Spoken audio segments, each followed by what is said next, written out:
افغان ډیاسپورا نتورک ښاغلو منلو لیدونکو ښې چارې او نمانځنې دا ځلې زمونږ د افغان ډیاسپورا نتورک مېلمه یو ځوان علمي کدر ولسي کدر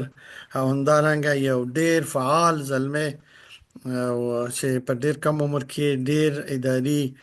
او سیاسي پوسټونو باندې کار کړی دی او د بده مرغه چې اوس د هیواده بیرون دی او د مهاجرت او کډوالۍ شپې تیرې خو سره د دې هم بیا د لګیا دي او خپل علمي بهیر ته دوام ورکوي د پی ایچ ډي یا د دکتورا د برخې زده کړیال دی د ننګرهار د ځوانانو د شورا رئیس وو د لوړو زده کړو د تفتیش رئیس وو او دا د جمهوریت ریاست د اقلیتونو د حمایت د رئیس وو. نو راځو د دې سره د دې د ژوند په فعالیتونو کامیابیو ننګونو او د مهاجرت او د کډوالۍ د سختو تنګو باندې خبرې کوو. کریمزی صاحب ښه راغلاست او ښه به دا وي چې زمونږ هغه لیدونکي چې تاسې د لومړي ځل لپاره ګوري او که هغې ته تاسې په خپله ځان یو څه لنډ ور وپېژنئ، د هغې نه وروسته به بیا قدم په قدم مخکې ځو.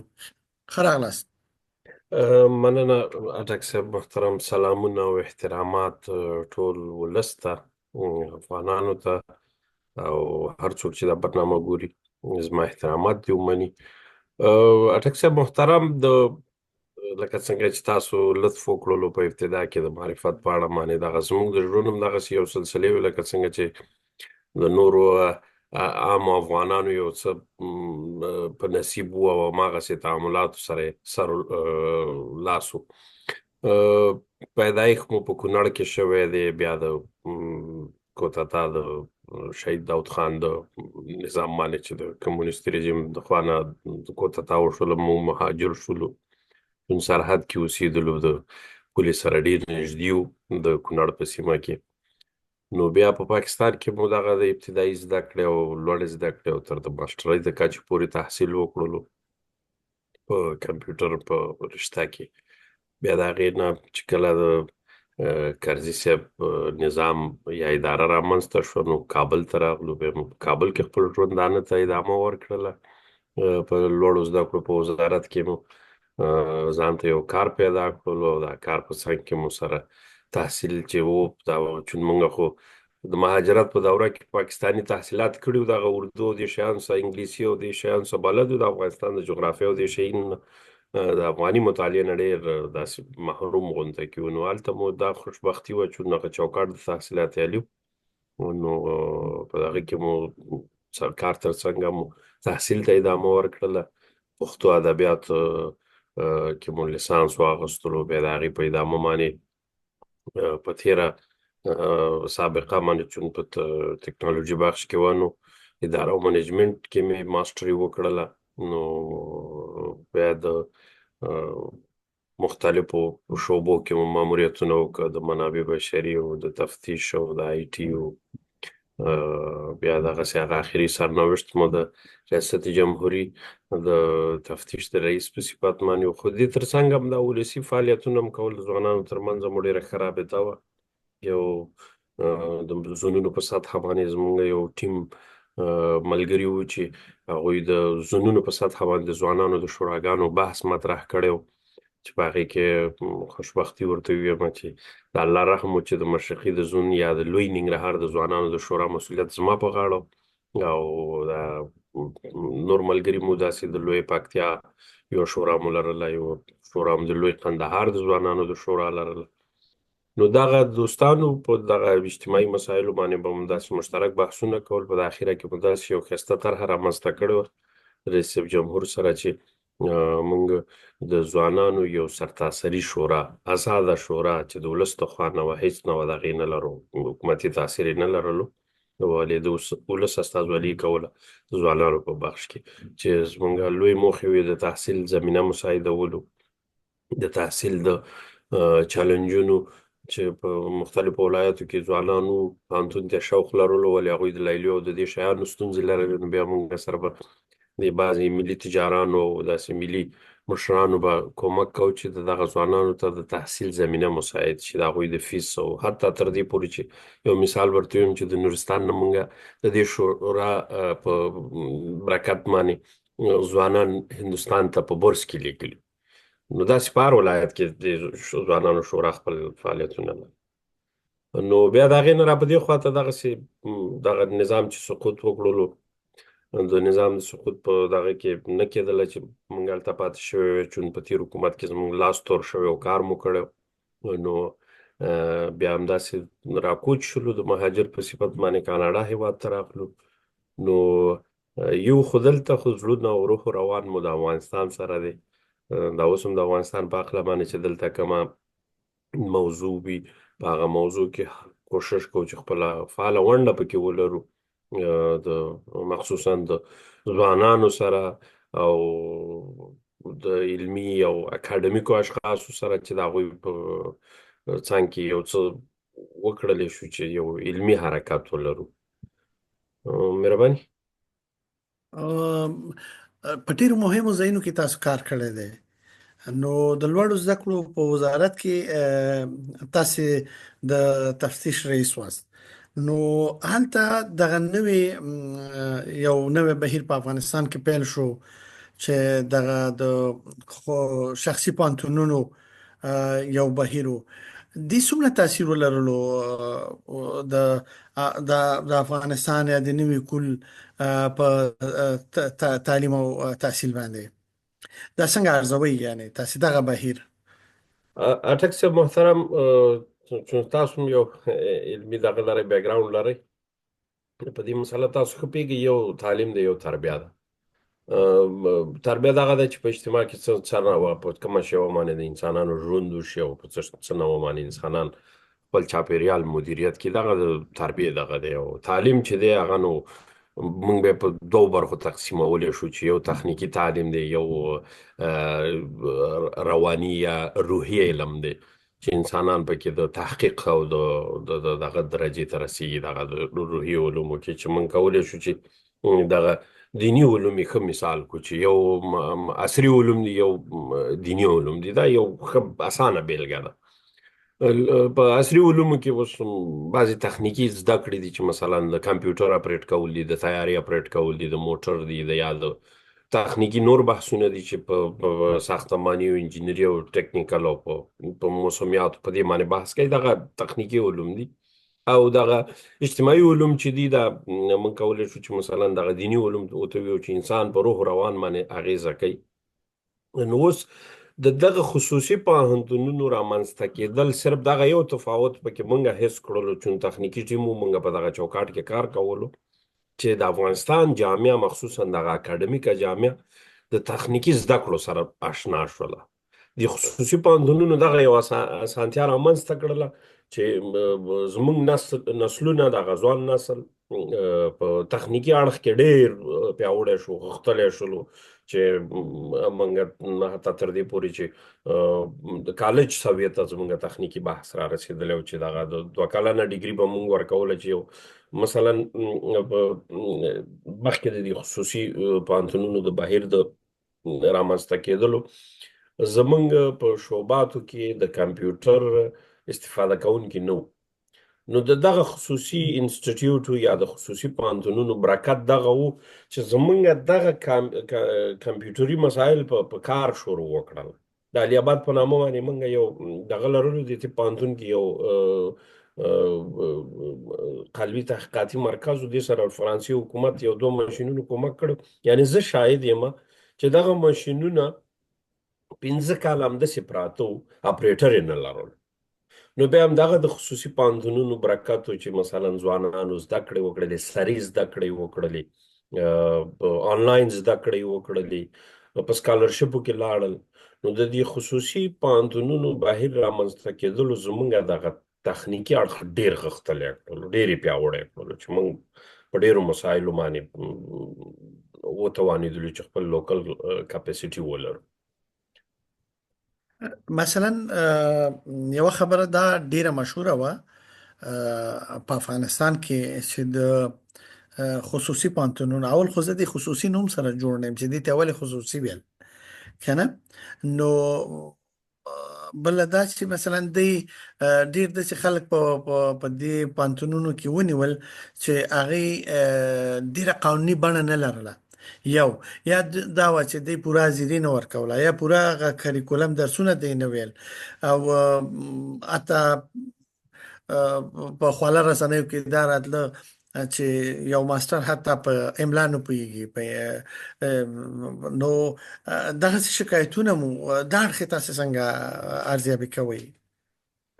چون دا خو زما د یو ماموریت دغه جزء و چې دغه ساحې باید موږ د نظارت لاندې ونیسو او ګزارش اړوند مرجعو ته دغه ور انتقال کو. نو په دې کې بیخي ډېره داسې تخنیکي دغه فساد خو په هر چوکاټ او هر محیط کې که هغه اکاډمیک دی او که نظامي دی او که اقتصادي دی، هر سکتور چې دی فساد خو اجتماع بې د دې شي مخکې نشي تللی، فساد به خامخا وي. ولې بهترین ادارې یا بهترین مدیریتونه هغه دي چې هغه فساد راټیټ کړي، راکمې کړي، حتی کوشش وشي چې باید د منځه یوسي. په خصوصي پوهنتونونو په چوکاټ کې واقعا موږ د یو تعداد چیلنجونو سره مخ وو چې په هغې کې د محصلینو غیر قانوني شمولیاتو، د استادانو هغه اکاډمیک کرایټیریا یا هغه معیارونه نه پوره کول او دوی په تدریس باندې ځانونه دغه کړي مصروفه کړي، دا شیان وو، شتون یې لرلو. خو په دغه نه کچه نه و چې سړی ووایي چې واقعا هغه ساختار ټول مفسد و، دغه ساختار ټول دغه د کنټرول هڅې روانې وې. د موږ سره مسلط نظام، هغه د جمهوري نظام دغه قانون سازه ادارې چې څارنوالي او دغه کنټرول او تفتیش او د فساد په ضد باندې ده، د دې ټولو د ادارو در هماهنګۍ د لاندې دغه یو ساختار کنټرولېدلو. خو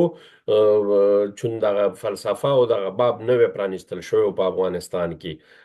موږ د ډېرو تخنیکو ستونزو سره مخ وو. واقعا دا حقیقت دی چې مثلا موږ یو ښوونځی لرلو، یو رشته، یو مسلک مو لرلو، د هغې هغه مسلکي کدرونه موږ نه لرل. اوس خو دا هم نه کېدلې چې موږ اوس هغه ښوونځی وتړو. نو موږ دا هڅه کړې وه چې دغو دپاره مو بارنه کپاسیټي راغوښتلې وه. د همسایه هېوادونو نه، د ایران نه ډېر استادان موږ سره دغه په پوهنتونونو کې، د هندوستان نه وو، د پاکستان نه وو، د اروپا نه ډېر ځایونو. هڅه کېدله چې دغه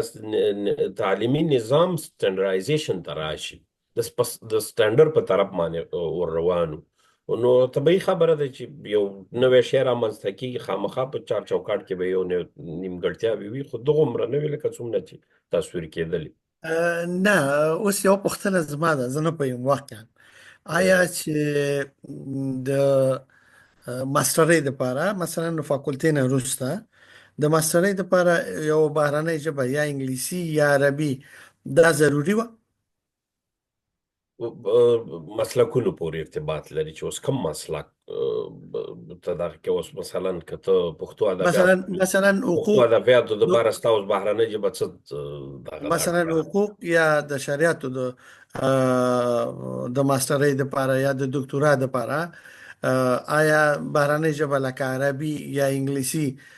یعنی دا د کریکولم برخه وه که نه وه؟ خو تاسو ته زه عرض کوم چې موږ هلته ما خپله د هغه کریکولم د کمیټې عضویت لرلو چې قیومي صاحب د هغې کمیټې په راس کې و، د رئیس جمهور په حکم باندې تعیین شو. موږ رشتې لرلې چې په کوم مسلک کې مثلا اوس که د فارسي ادبیات دي، د فارسي ادبیاتو دپاره اوس بهرنۍ ژبه په کوم اړخ کې ته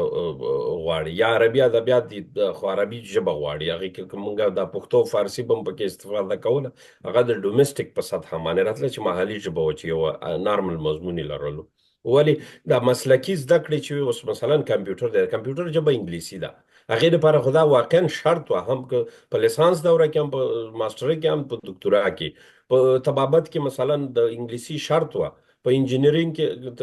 لکه پخوا مخکې د انقلاب نه روسي ژبه دغه ریکوایر وه، حتمي وه. بیا دغه د انقلاب نه را په دې خوا به د روسي ژبې ځای انګلیسي ونیولو. یو تعداد ډېرو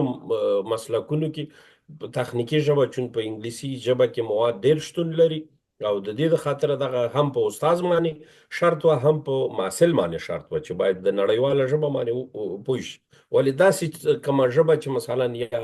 اردو یا بنګالي یا داسې کومې ژبې تاثیر لاندې مونږ نه وو. او خو یو پوښتنه په دې اړوند جواب بل وکم به به دا نو دو به بل باستره شو مثلا تاسو د لپاره خصوصي تعلیم او دولتي تعلیم لکه د یو پانتون لکه د کابل پانتون د ننګرهار پانتون د بلخ پانتون د خوست پانتونونه او خصوصي پانتون دغه دواړه څنګه ارزوي په خپلو کې په صرف دغه یو شی دی چې په خصوصي پوهنتونونو کې او په دې دولتي پوهنتونونو کې تفاوت چې مونږ حس کولو په افغانستان په ټولنه کې د دولتي پوهنتونونو په یو کلاسیک میتود باندې مخکې تلل. لکه د مانزه د پاره چې یو څه قسم معیارونه ټاکل شوي دي هماغه معیارونو باندې باید دغه مونځ ترسره شي. یا مثلا کمبل داسې د تجلیل کوم موضوع یا مړی یا واده داسې یو معیار ورته د سابق نه ټاکل شوی په هغه سیستم تسلسل باندې به دغه تحصیلي دوره ترسره کېدله. دا د دولتي دغو پوهنتونونو او خصوصي پوهنتونو یو نو ازادي لرله. ازادي په دې معنا نه و چې هغوی د کریکولم نه معاف یا دغه نه هغوی مثلا د نظام د کریډیټ په کریډیټ مثلا یو محصل په اول سمستر کې 15 کریډیټه پوره کول په باقي مانده په بل سمستر کې پوره کول یو ازادي د دغه لرله د تعلیم د انټرست چې وته وي د مضامینو. لکه اوس مثلا زه دلته په کاناډا کې دا خپل تحصیل کوم د دوی هغه دولتي او ملکی دواړه معیارونه یو دي. که په دولتي کې هم خپل کریډیټ په هر شکل باندې په هر زمان کې تکمیلي آزادي لري په خصوصي کې دواړه یو دغه لري معیار. ولې په افغانستان کې موږ صرف دغه یو تفاوت لرلو چې دولتي پوهنتونونه د یو کلاسیک برخورد سره دغه مخو او خصوصي پوهنتونونه چې دوی هغه ازادي لرله او ازادي ورته د کریډیټ نظام ورکوله. په دې اواخرو کې موږ په ډېرو مضامینو کې توانېدلي وو چې په دولتي پوهنتونونو کې د کریډیټ پروسه تطبیق کړو. ستاسو د وخت لوړ تحصیلات او روان وس لوړ تحصیلات څنګه ارزوي؟ نو اوس خو که موږ یو ځان له خدا نه ده چې سړی وایي چې زما زوی په مکتب ته یو په ټولنه کې تحصیل شته دی زما سم نیم قشر سم نیم په کور کې ناست دی د تحصیل نه محروم دی. نو که زه اوس دا خبره وکړم چې مطلق موږ تحصیل نه لرو هم دا خبره به زما مبالغه یا بهتان نه وي ځکه چې یو خو زمونږ په پوهنتونونو کې هغه کادرونه او هغه استادان چې په طول د شلو تاریخو کې روزل شوي وو او دغه وړتیا پیدا کړې وه چې ټولنې ته یو تحصیلي کادر تقدیم کړي هغه خلک اکثر وتلي دي د افغانستان نه په ډېر کم تعداد باندې چې هغوی ونه توانېدل چې بیرون لاړ شي یا د پاسپورټ وجې یا د روابطو هغه پاتې شوي چې کوم استادان دي هغوی ته دغه ټولنه ورپاتې ده. دویمه خبره دا ده چې د فقر کچه دومره لوړه شوې ده او لکه داسې اندازې ته رسېدلې ده چې خلک دغه وخت نه پیدا کوي چې تحصیل وکړي په نارینه‌وو کې البته او ښځینه خو مطلق تاسو خبرې وایي چې دغه خو یو تور څادر راخور شوی دی په افغانستان باندې د جهالت الله د ډېر زر ټول کړي دا څادر زمونږ سم نیم قشر محروم دی د تحصیل نه. که خلک وایي چې د شپږم صنف نه ښکته هم تحصیل شته دی یعنې دغه زه دا یو نوع دغه ګڼم یو سمبولیک حرکت ګڼم. په قندهار کې یو بیلګې درته ووایم چې په قندهار کې موږ یو خصوصي مکتب لرو مدیریت زموږ د دوستانو په لاس دی. بله ورځ ماته داسې د ګیلې په شکل ویل چې په دې چارواکو کې د مسلطو چارواکو کې څوک نه پیژنو چې ورته ویل چې دغه مکتب مه بندوئ په دې کې ستا د برحاله کابینې د وزیرانو بچي درس وایي ستا د برحاله د والي اولادونه دي په دغه مکتب کې درس وایي د شپږم نه ښکته ابتدایي مکتب دی دوی اوس هغه هم بندوي چې هله تاسو دې ځای کې کفري میتود تدریسوئ نو دغه کې به سړی څه ووایي چې څنګه یې وارزوو په کوم معیار یې وارزوو. اوس ستاسو د ماموریت ډېرې بلې برخې ته ستاسو په د ولسمشرۍ ماڼۍ کې ستاسې یا په ریاست جمهورۍ کې ستاسې دنده وه او هغه هم ډیره مهمه وه، د اقلیتونو حمایت یا د لږه کوي د ملاتړ ریاست و. او که د کوم ارګان مربوطه او بخښئ چې زه پرې نه پوهېږم چې دا د ستاسو د ریاست د کومې ادارې پورې تړلی و، دا او د د رئیس وزارت صاحب پورې خو طبعا نه و نو. رئیس صاحب جمهور په دفتر پورې مربوط، ریاست دفتر پورې، او بخښئ، ریاست دفتر پورې. ښه ریاست دفتر پورې. د دې کار څه و، لکه د دې څه کار کوم؟ مونږ خو دغه د یو تعداد کارونه داسې وو چې رئیس صاحب جمهور مستقیما پکې دلچسپي لرله چې هغه باید تطبیق شي، چې هغې نه یو د هغې د جملې نه دغه و چې اقلیتونو ته باید په ډېر درنښت باندې وکتل شي چې دغه قومي تعادل، مساوات باید موجود وي په قومي لیول باندې. یو مثال زه تاسو ته ویم چې په شمال کې،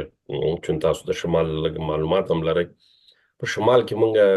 دوه قومه لرو، یو ترکمن دی یو ازبک دی. تاسو چې د اکثر د ترکمنو تذکیرې وګورئ د ازبکو په دغه کې ورکړل شوي دي په عنوان باندې. دا یو دغه دی په دې کاپیسا او په دې ځایونو کې چې تاسو وګورئ کوچان دي، کوچانو ته چې دا شرط ایښودل شوی چې یا تذکیره نه درکو، که درکو یې دینشین به درکو، دینشین کې به ورته تاجک لیکلو. دغه بل مثال. په نورستانو سره عین مشکل وو، په دغه کې په هلمند او په فاریاب او په جوزجان کې دغسې مسایل مونږ لرل چې هغه دینشین او دغه ناقلین چې به وو د دوی ترمنځ به دا ستونزې موجود وي، هغه قومونه به بیخي داسې محکوم و محروم به وو. نو زمونږ د ادارې د یو د هغه ستراتیژیکو اهدافو نه یا ماموریتونو نه دغه و چې د قومونو ترمنځ مساوات باید وپالل شي. بل مثال درته ویم چې هندوانو او سیکانو په پارلمان کې استازی نه لرلو، نو د دې ادارې په برکت باندې دغه هندوانو سیکان راټول شول او د هغوی ترمنځ مجلس وشولو. دا د رئیس جمهور یو ځانګړی خواهش و چې دغه قوم ته باید موږ په یو دغه په درنښت وګورو، ویې پالو چې دا هم زموږ د دې ټولنې یو جز دی، چې موږ خوشبختانه وتوانېدلو چې په پارلمان کې مو د هغوی وکیل درلودلو، په دغه کې مو په سنا کې مو سناتوره درلودله، په ریاست جمهوري کې مو مشاور لرلو د هندوانو د سیکانو د قوم نه، حتی تر دې پورې چې ما په خپله سفر کړی دی. دا هندوان خو په ټول د دې تاریخ د انقلاب کې ډېر مهاجر شوي هندوستان او پاکستان ته. زه په خپله په هغه هیات کې تللی یم هندوستان ته چې موږ هلته قوم راټول کړو، دغه د خوست مشرانو، د پکتیا او د قندهارو د اهل هنود سیکان، هغوی نه مو غوښتنه وکړه چې تاسو راشئ زموږ سره په نظام کې سهیم شئ، من حیث د افغانانو تاسو حق لرئ چې دا کار وشي. نو دغه ساحې زموږ دغه وي چې د قومونو ترمنځ باید دغه تعادل وساتل شي. او مثلا تاسو ملاتړ کې خو حقوق هم راځي، که د دې جایداد او مالونه غصب شو هغې سره هم څه وکړه، خصوصا د اهل هنودو؟ خو دغه چې د یو موضوع د یو قضیې په هغه اساسي حل باندې سړی کار وکړي، هغه فرعي مسایل ټول حل کړي. موږ وتوانېدلو چې اهل هنودو سیکانو ته په پارلمان کې یو چوکۍ ورکړو، موږ وتوانېدلو چې په ریاست جمهوري کې ورته د ارشد مشاور چوکۍ ورکړو. طبیعي خبره ده چې قوم زی د هغه خپل استازي نه غوښتنه کوي د معضلو د حل، او کړي دي. مګر زه به ووایم که رښتیا هم ریاست جمهور د ښاغلي ولسمشر، ګرچې زما دا خبره به ډېر په چا باندې ډېر عاطفي ونه لګېږي، د ولسمشر غني یو ستر کار چې هغې کړی و ما دپاره ډېر زیات قابل احترام دی، هغه همدغه دی چې د پارلمان کې د سیکانو ته برخه ورکړه، سره د دې چې په سنا کې د پخوا د کرزي صاحب په وخت کې دا کار شوی او د ولسمشر غني په وخت کې په د ولسي جرګې دپاره یو کس دغه شو او هغه راغی. ښه، نو دا راته ووایي چې کاناډا کې مو ژوند څنګه پیل کړ؟ د ډیاسپورا په ځمکه خوشحاله یې که خفه یې؟ د نوی کور، نوی ژوند، دا مو څنګه پیل کړ؟ او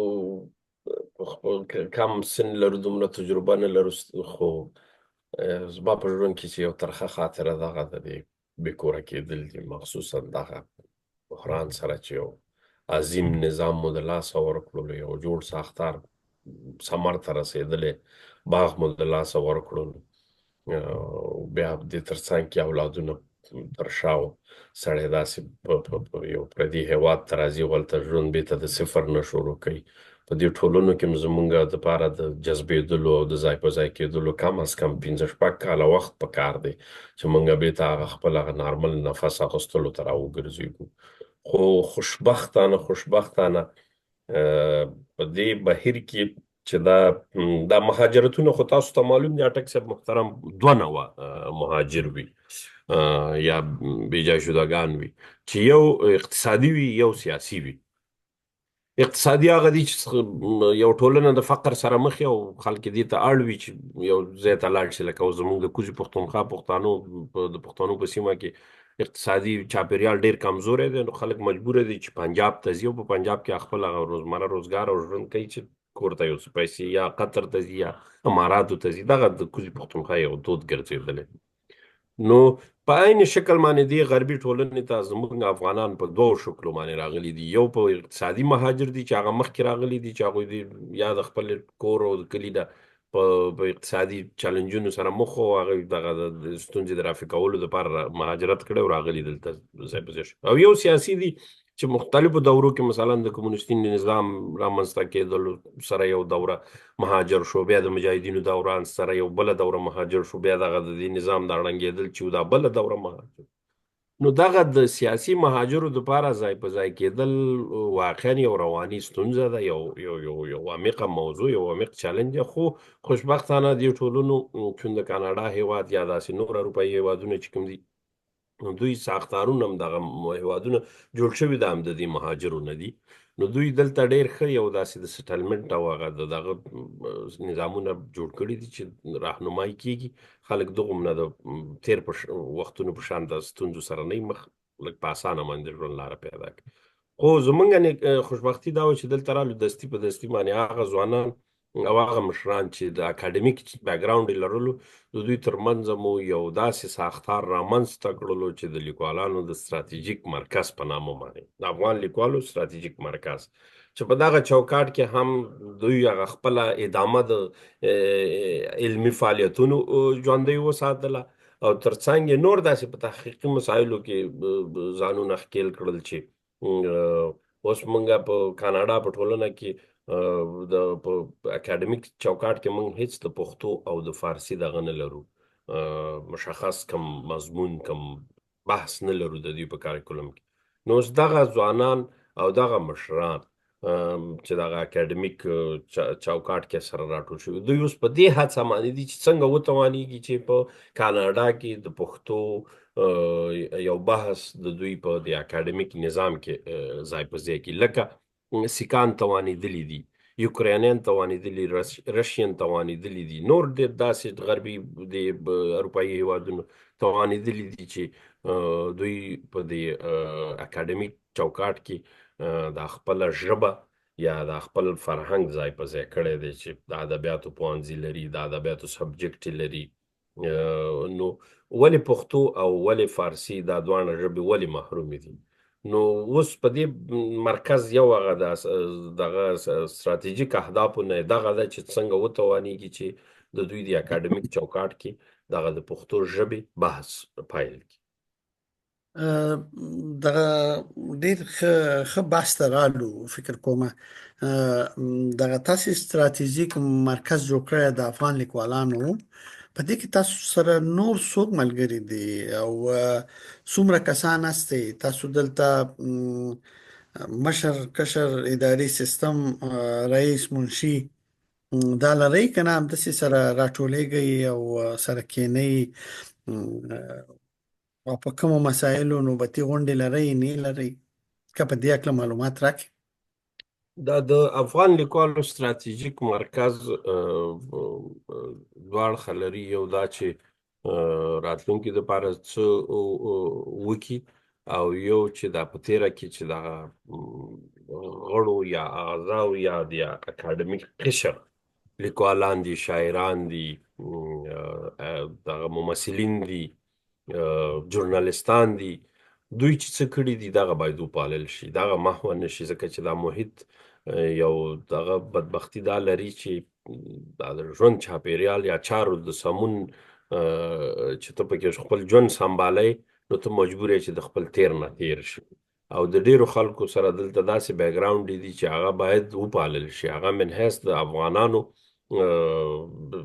د تعلیم یافته قشر دا مکلفیت دی چې دغه استعدادونه باید زمونږ دغه نشي، د پښو نه لاندې نشي. د شاعرانو دپاره مثلا اوس خو دا خو طبیعي ده، دا خو انګلیسي ټولنه ده، په انګلیسي ټولنه کې به زما د پښتو شاعر کم مارکیټ ولري، کم ځای به ولري. خو که هغه خپله شاعري کوي تر فرهنګ تر حده پورې امتیاز لري، د فرهنګ نه پورته د هغه د خېټې د پالنې دپاره هیڅ نه و دغه نه. نو موږ په دې هڅه کې یو چې د دغه خلکو په داسې شکل پالنه وشي. او خوشبختي دا ده چې اوس خو دا د سوشل میډیا او د الکترونیکس میډیا زمانه ده، موږ کولی شو چې مثلا داسې په تلویزیوني برنامو باندې، مثلا زه یو غټ مثال تاسو ته وایم چې دا د طلوع تلویزیون دلته یو قوي ټیم را مهاجر شوی دی، دغه د اکثر دغه د مزاحیه برنامې چې باید مخکې وړلي، چې د دوی لپاره موږ د دې لیکوالانو د مرکز نه دوه دریو مراجعو ته درخواستي ورکړې ده چې د دوی لپاره داسې په یو تمثیلي شکل باندې چې دوی پکې تمثیل وکړلی شي، هم پکې خپل فرهنګ وپالي، هم پکې د دوی خېټه موجوده ستونزې پکې وپالل شي. نو دغسې درخواستیانې مو څو ادارو ته ورکړي دي د دې مرکز د لارې نه چې د دوی لپاره کومک وشي، او دوی به یو سیریال وي یا یو سټیج شو وي، په دغسې مختلف برنامې مو وړاندیز کړي دي. د ژورنالستانو دپاره مو د رسنیز مرکز د جوړولو دغه کړې ده، هڅه کړې ده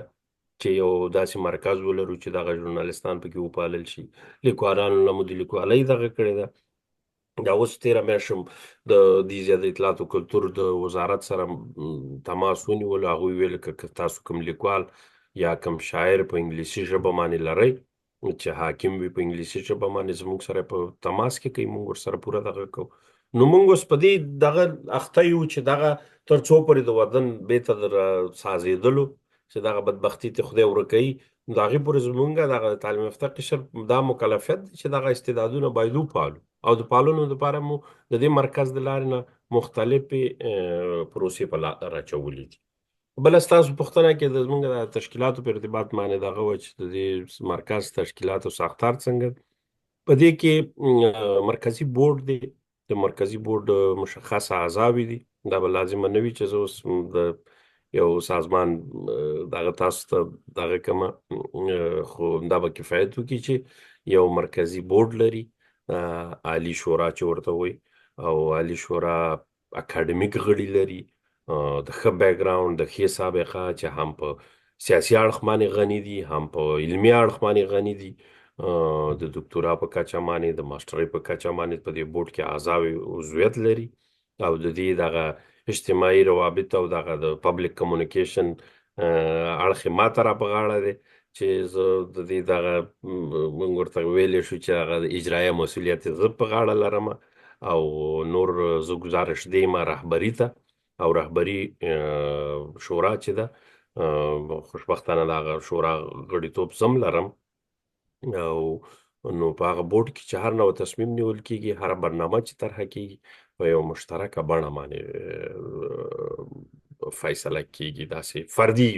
شخص محوره بحث نه دی په دې مرکز کې، او د مختلفو قومونو نه، د مختلفو ژبو نه د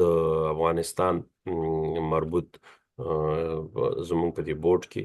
په دې شورا کې غړي شته دي. ډېر ښه. او خو موږ دلته په ویانا کې چې فرهنګي ټولنې لرو، موږ به مثلا د دې لپاره یو رئیس وي، هغه رئیس دوره یي، هغه ځي بل راځي، خو خوا کې دغسې نور تشکیلات هم لري لکه تاسو ویل. نو ځکه ما دا پوښتنه وکړه. خو په هر صورت تاسو کوم ښار کې اوسېږئ او هلته څومره افغانان دي،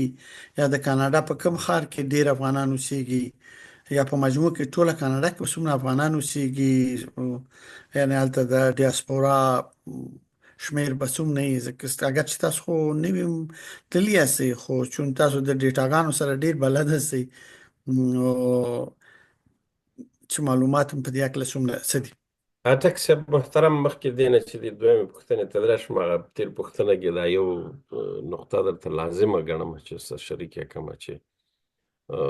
د افغان لیکوالانو ستراتیژیک مرکز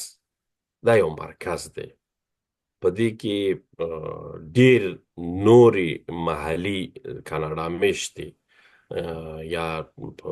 امریکا کې، په اروپا کې، په افغانستان کې د ډیرو ټولنو عضویت شته دی. نو د دې د خاطره چې دغه مرکز په د مرکز په شکل پاتې شي، نو داسې مشخص یو فرد دغه نه کې او البته د هر مجلس لپاره یو موقت رئیس ټاکل کیږي چې دا د مجلس دغه وکړي، او تا دغه اجرایي اړخ زما په غاړه دی چې صرف دغه انسجام او دغه کوم نور صلاحیت ده. راځو دویمه پوښتنې ته چې دا د ټورانټو زما د بودوباش په هکله تاسو پوښتنه وکړله. زه امنیتي مشکل نه لري نو ویو نه هیله کوم، خواهش کوم. د په ټورانټو کې اوسېږم د خپلو اولادونو سره، او اولادونه مې مکتبونو کې شامل کړي دي، او په ټورانټو کې خو د پخوا راهیسې چون د کاناډا په ساختار کې دغه ټورانټو ډېر یو داسې مهم ولایت دی، دغه ښار دی. نو په دې ټورانټو کې افغانان ډېر دي په نسبت د نورو سیمو نه، او بیا په دې افغانانو کې دغه په تېرو وختونو کې خو د کاناډا سره د افغانستان داسې کوم رسمي تعامل نه و چې لکه د نورو هیوادونو چې څومره مهاجرین راغلي دي دلته، ډېر په سطحي شکل او په غیر منظم شکل باندې دلته د افغانانو چارې دغه کېدي. خو دغه د دې موجوده صدر اعظم په دوره کې د یو لطف وکړلو چې افغانانو دپاره یې داسې یو مشخص کوټه تعیین کړله، او هغه یو وارې د 40,000 افغانانو دغه وکړله، پروسه تطبیق کړله، د هغې پسې د 10,000 افغانانو یو بله پروسه تطبیق کړله، او دې پروسو ته دوی دغه لیبرال پارټي چې ده هڅه کوي چې ادامه ورکړي. او افغانان دلته که وویو چې د لاکونو په اندازه باندې دي، نو دې کې به مبالغه نه وي، چون دلته همیش چې کاناډا ته افغانان راغلي دي په ټورانټو کې میشت شوي دي، او دلته ښه تکړه افغانان شته دي چې په ټولنیزو چارو کې ډېر فعاله دي، ښایسته ټولنې شته دي، ډېر درانه خلک یې په مشرۍ کې دي چې هم لیکوالان دي هم عالمان دي. زموږ د دې مرکز سره ډېر داسې په ښه په اخلاص باندې تماس لري، ډېر د پیرزو دغه کوي، هڅه کوي، ځکه چې دا بحث چې د دې مرکز د خوا نه رامنځته شوی دی، دا بحث په ټول تاریخ کې په ټورانټو کې نه و ډسکس شوی، دا اول وار دی چې داسې یو علمي بحث رامنځته کیږي. او د یو د دې ټولنو چې موږ سره هغه د دلچسپۍ نقطه ده هغه دا ده چې دلته که اوس تعلیمي دغه کې نو هغه ستا تصمیم نیسي چې مثلا ستا اولاد بالغ شوی غواړي چې یو ډیګري او یو سند ترلاسه کړي، نو هغه مشاورین چې وو هغه پکې داسې افغانان پکې هېڅ نشته دی په دې عالي تحصیلاتو په چوکاټ کې چې هغه لارښوونه وکړي دې ځوانانو ته چې مثلا که ته دغه ډیګري واخلې دا ستا په بیک هوم کې په درد خوري. نو دغه مرکز چې رامنځته شوی دی موږ سره ډېر تماس نیول کېږي، ډېر ملګري چې اولادونه په کالج او پوهنتون ته ځي پوښتنه کوي چې دغه رشته به څنګه شي او دغه کومه رشته زما لور ولولي، کومه مې زوی ولولي. نو د دې په اړه باندې دا مرکز د دې ټولنو سره په یو نوع هماهنګي باندې بعضې کارونه ترسره کوي. او ډیر ښه، ډیره مننه. ستاسو د کاناډا نه موږ دوه لیکوالان خپل ځان سره ملګري لرو، یو شاعر دی برهاني صاحب، نه پوهیم چې تاسو سره پیژنئ که نه پیژنئ، او همیشه من سره په رابطه کې ما لازمه وګڼه چې یادونه یې وکړم، او انشاءالله پروګرام هغې سره هم نیسو. او بل انجینر صاحب امین ظریف دی چې همیشه زموږ دغه افغان ډیاسپورا نیټورک ته ډېر علمي او تحقیقي مقالې را لیږي، او د شروع د ورځ نه زموږ په ملاتړ کې دی. یوه ډېره مهمه پوښتنه او هغه دا ده چې ستاسو په دې ستراتیژیک مرکز کې د مېرمنو برخه شته؟ او زمونږ په ستراتیژیک مرکز کې مېرمنې څه چې حتی زمونږ پکې دغه د مېرمنو ټیم دغه تابع نیولې ده چې کېدای شي په دې نږدې ورځو کې په ټورانټو کې د یو مشاعرې برنامه دغه کې ولري او زمونږ د دې مېرمنو د خوا نه چې زمونږ سره په دې ټیم کې غړیتوب لري دوه مېرمنې لازمه ګڼم چې نوم یې واخلم چې یو نوم یې انیتا یعقوبي ده چې دری ژبې سره دغه لري او ښه لیکواله ده ژورنالیسته ده او بله مېرمن چې کوم ده د شګوفه نورزۍ تاسو بې نومه مو اورېدلی د په تېر نظام د پارلمان وکیله وه چې هغه زموږ په دې ټولنې استازولي کوي په اوټاوا کې او په اوټاوا کې هغې ډېر ښه یو مرکزیت رامنځته کړی دی د ښځو دپاره او د ځوانانو دپاره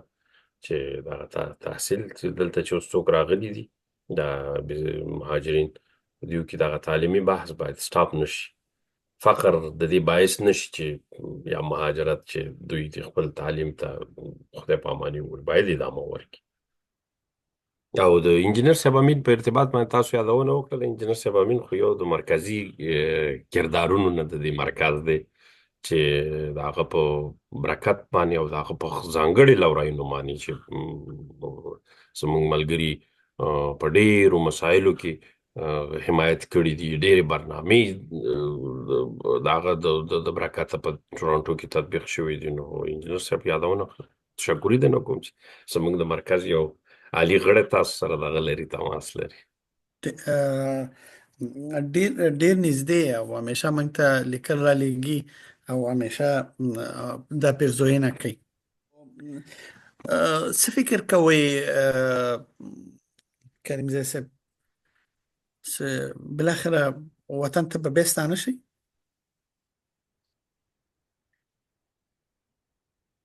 زموږ دا دوستان چې کله کله مجلس پایلوي نو د خدای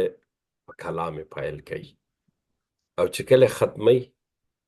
نو دعا کوي خدایه بېرته په خیر کور ته ورسي دا زموږ هغه د مجلس هغه نارمل روټین دی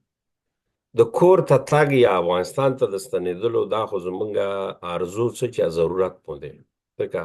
چې دغه نسل چې زه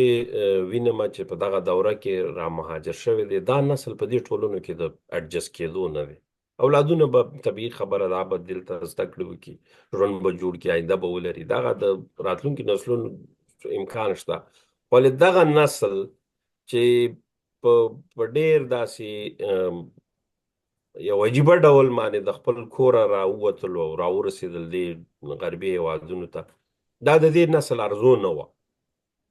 زما یادېږي په 2011 کال کې 12 کال کې زه په دې امریکې کې یو سفر باندې وم دغه د تحصیلات عالي په یو رسمي سفر کې نو دوستانو دا هڅه کوله تشویقول مې چې ته پاتې شه او دا امریکا ده او دا کاناډا ده او دا ډېر ښایسته هېواد زما داسې یادېږي لکه دا اوس لا هم چې دغه دوستانو ته به دا خبره ما کوله چې موږ غواړو کابل امریکا کو موږ غواړو چې کونړ امریکا کو هغه ځای دپاره نو هغه خلک او هغه قشر چې دوی دغسې یو ارزو لرل هغه ټول راغلي په تېر کال کې د دې یو رسنۍ سره زما یو بحث راغلی هغوی غوښتل چې د دې طالبانو په هکله باندې یو کتنه زما نه ولري نو په جواب کې ما دا خبره کړې ده خوشبختانه تاسو سره هم دغه دی چانس پیدا شو چې بحث کوم چې پرون زما دوره وه زما واکو ما دغه ټولنې ته په یو مسؤلیت باندې یو تعداد کارونه وکړل ولې نن ستا دوره ده ستا ماموریت دی ستا مسؤلیت دی دغه مسؤلیت به ستا نه دغسې اخیستل کېږي لکه چې د جمهوري نظام نه واغستو شو یا تیرو دورونو طالب د به اخیستل کېږي د دې مسلط نظام دا واک او اختیار خو ولې د ده خاطره به پاتې کېږي په دې ټولنه کې داسې څه دې وکړي چې سبا پې خلک افسوس ونه کړي چې وخت یې ضایع او دې موجوده نظام ته چې زه ګورم یعنې دا د افسوس باعث ګرځي اوس بله ورځ د خلیلزاد صاحب په مصاحبه کې که اټک صاحب تاسو د یو نقطې ته متوجه شوي چې هغه هم دغسې غیر مستقیم دا پیغام درلودلو چې افغانان دي خپل منځ کې سره بحث وکړي، نړیوالو ته دې نه په تمه کېږي چې نړیوال دې ورته بیا دغه وکړي. نو د دې د خاطره چې کوربې ته را جوړ شي او کوربې ته د شپو شي، نو انشاءالله انتظار یو، همدغه ورځ ته انتظار یو. ښاغلی کریمزی، ډیره مننه چې د غربي نړۍ په دې بوخت ژوندانه کې موږ ته وخت راکړ او په پوره حوصله‌مندۍ مو موږ سره د خپل ژوند او د خپلو